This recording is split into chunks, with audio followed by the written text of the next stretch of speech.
मत्ती अध्याय 5। यीशु ने जब यह बड़ी भीड़ देखी तो वह एक पहाड़ पर चला गया। वहां वह बैठ गया और उसके अनुयायी उसके पास आ गए। तब यीशु ने उन्हें उपदेश देते हुए कहा, धन्य है वे जो हृदय से दीन हैं, स्वर्ग का राज्य उनके लिए है। धन्य है वे जो शोक करते हैं, क्योंकि परमेश्वर उन्हें सांत्वना देता है। धन्य है वे जो नम्र हैं, क्योंकि यह पृथ्वी उन्हीं की है। धन्य है वे जो नीति के प्रति भूखे और प्यासे रहते हैं, क्योंकि परमेश्वर उन्हें संतोष देगा, तृप्ति देगा। धन्य है वे जो दयालु हैं, क्योंकि उन पर दया गगन से बरसेगी। धन्य है वे जो हृदय के शुद्ध हैं, क्योंकि वे परमेश्वर के दर्शन करेंगे। धन्य है वे जो शांति के काम करते हैं, क्योंकि वे परमेश्वर के पुत्र कहलाएंगे। धन्य है वे जो नीति के हित में यातनाएं भोगते हैं, स्वर्ग का राज्य उनके लिए ही है। और तुम भी धन्य हो, क्योंकि जब लोग तुम्हारा अपमान करें, तुम्हें यातनाएं दें और मेरे लिए तुम्हारे विरोध में तरह तरह की झूठी बातें कहें, बस इसलिए कि तुम मेरे अनुयायी हो, तब तुम प्रसन्न रहना, आनंद से रहना, क्योंकि स्वर्ग में तुम्हें इसका प्रतिफल मिलेगा। यह वैसा ही है जैसे तुमसे पहले के भविष्यवक्ताओं को लोगों ने सताया था। तुम समूची मानवता के लिए नमक हो, किंतु यदि नमक ही बेस्वाद हो जाए तो उसे फिर नमकीन नहीं बनाया जा सकता है। वह फिर किसी काम का नहीं रहेगा, केवल इसके कि उसे बाहर लोगों की ठोकरों में फेंक दिया जाए। तुम जगत के लिए प्रकाश हो, एक ऐसा नगर जो पहाड़ की चोटी पर बसा है, छिपाए नहीं छिपाया जा सकता। लोग दिया जलाकर किसी बाल्टी के नीचे उसे नहीं रखते, बल्कि उसे दीवट पर रखा जाता है और वह घर के सब लोगों को प्रकाश देता है। लोगों के सामने तुम्हारा प्रकाश ऐसे चमके कि वे तुम्हारे अच्छे कामों को देखें और स्वर्ग में स्थित तुम्हारे परम पिता की महिमा का बखान करें। यह मत सोचो कि मैं मूसा के धर्म नियम या भविष्यवक्ताओं के लिखे को नष्ट करने आया हूं। मैं उन्हें नष्ट करने नहीं, बल्कि उन्हें पूर्ण करने आया हूं। मैं तुमसे सत्य कहता हूं कि जब तक धरती और आकाश समाप्त नहीं हो जाते, मूसा की व्यवस्था का एक एक शब्द और एक एक अक्षर बना रहेगा। वह तब तक बना रहेगा जब तक वह पूरा नहीं हो लेता। इसलिए जो इन आदेशों में से किसी छोटे से छोटे को भी तोड़ता है और लोगों को भी वैसा ही करना सिखाता है, वह स्वर्ग के राज्य में कोई महत्व नहीं पाएगा। किंतु जो उन पर चलता है और दूसरों को उन पर चलने का उपदेश देता है, वह स्वर्ग के राज्य में महान समझा जाएगा।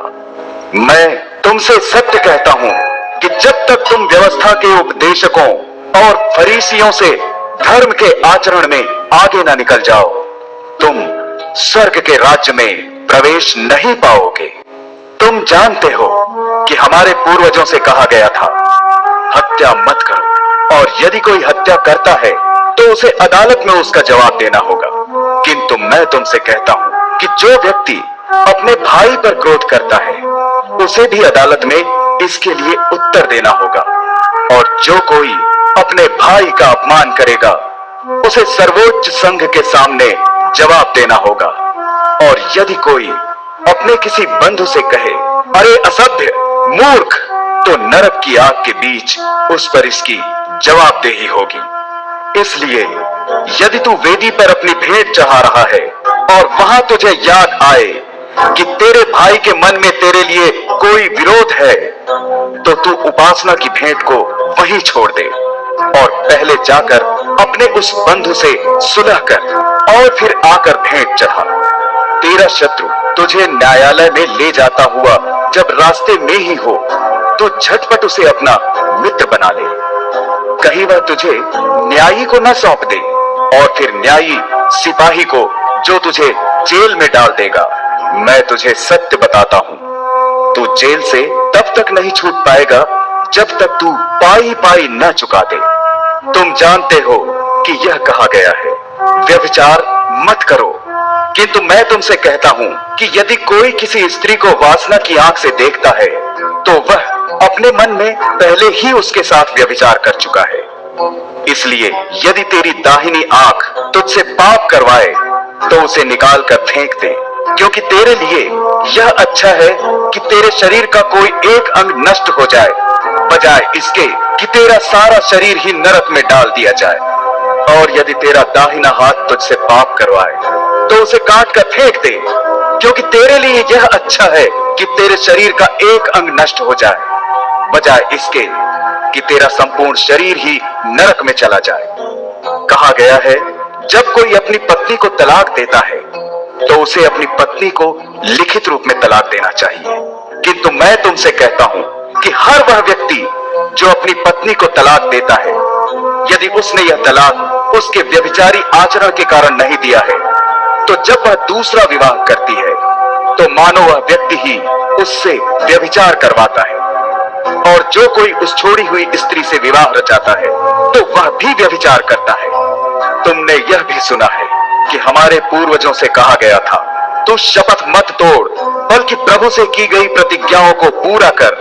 किंतु मैं तुझसे कहता हूं कि शपथ ले ही मत, स्वर्ग की शपथ मत ले, क्योंकि वह परमेश्वर का सिंहासन है। धरती की शपथ मत ले, क्योंकि यह उसकी पांव की चौकी है।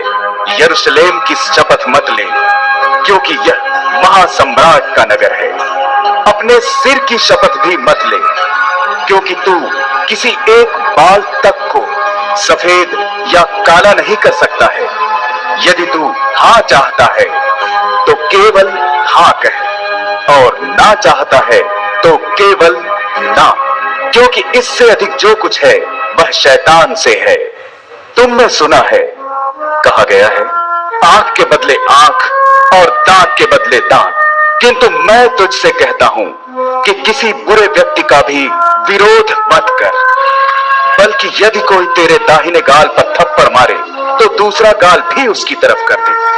यदि कोई तुझ पर मुकदमा चलाकर तेरा कुर्ता भी उतरवाना चाहे तो तू उसे अपना चोगा तक दे दे। यदि कोई तुझे 1 मील चलाए तो तू उसके साथ 2 मील चला जा। यदि कोई तुझसे कुछ मांगे तो उसे वह दे दे। जो तुझसे उधार लेना चाहे उसे मना मत कर। तुमने सुना है, कहा गया है, तू अपने पड़ोसी से प्रेम कर और शत्रु से घृणा कर। किंतु मैं कहता हूं, अपने शत्रुओं से भी प्यार करो, जो तुम्हें यातनाएं देते हैं उनके लिए भी प्रार्थना करो, ताकि तुम स्वर्ग में रहने वाले अपने पिता की सिद्ध संतान बन सको, क्योंकि वह बुरों और भलों सब पर सूर्य का प्रकाश चमकाता है, पापियों और धर्मियों सब पर वर्षा कराता है। यह मैं इसलिए कहता हूं कि यदि तू उन्हीं से प्रेम करेगा जो तुझसे प्रेम करते हैं तो तुझे क्या फल मिलेगा? क्या ऐसा तो कर वसूल करने वाले भी नहीं करते? यदि तू अपने भाई बंदों का ही स्वागत करेगा तो तू औरों से अधिक क्या कर रहा है? क्या ऐसा तो विधर्मी भी नहीं करते? इसलिए परिपूर्ण बनो, वैसे ही जैसे तुम्हारा स्वर्ग पिता परिपूर्ण है।